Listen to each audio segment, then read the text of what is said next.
In a quiet village surrounded by dusty hills and whispering trees lived an old woman everyone called Arma. No one remembered her age, but her wrinkled face carried the marks of years filled with sun, sorrow, and smiles. She always wore the same blue shawl, and her eyes, clouded and white, had not seen light for over 40 years. Yet every evening, as the sun dipped low, she would sit beneath the neem tree in the village square, and children would rush to her side. Their laughter and shouts would fade into silence as they sat cross-legged, waiting for her stories. She spoke not from books but from memory and heart, telling of forests that forgot how to grow, rivers that learned to sing again, and kings whose eyes worked but whose hearts were blind. The children listened as if nothing else mattered, forgetting hunger, homework, and time itself. Though she could not see, Arma always knew who was sad, who had lied, who had cried quietly that day. She never judged, only smiled, and told the right story at the right moment. One day a boy named Ravi arrived in the village. He was 11, with dark eyes and an angry face, grieving the loss of his father. He kept to himself, arms crossed, eyes full of storm.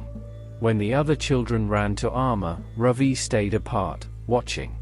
He muttered that she couldn't even see, yet her voice reached him like a whisper under his skin. That night he couldn't sleep, haunted by her words, "You don't need eyes to see, you need a heart that's open." The next evening he stood behind the group, pretending not to care, but Arma sensed him. She called gently to the boy under the mango tree, inviting him to sit so his heart could breathe.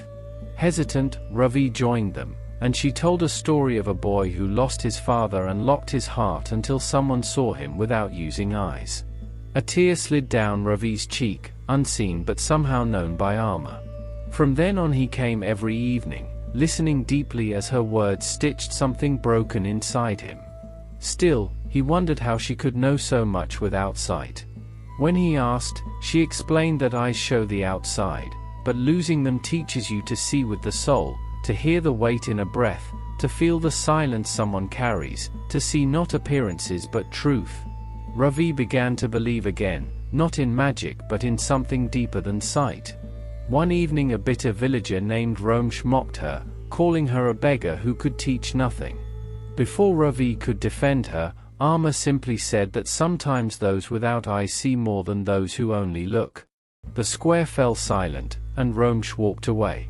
For the first time, Ravi saw tears on Arma's face. She admitted that even strong hearts grow tired. Then she revealed her past. She had not been born blind. She once saw colors, faces, and sky, until a fire took her daughter and her sight. For years she lived in darkness, silent and broken, until an old man gave her a plant to water daily.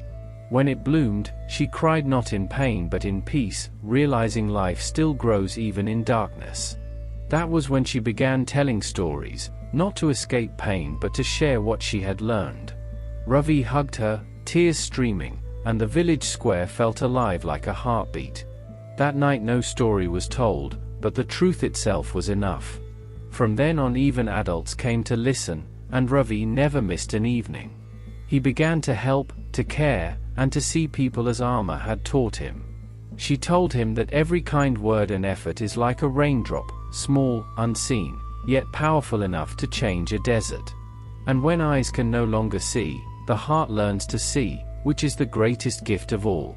Children and elders wept, and Ravi, now stronger, knew he would carry her lesson for the rest of his life.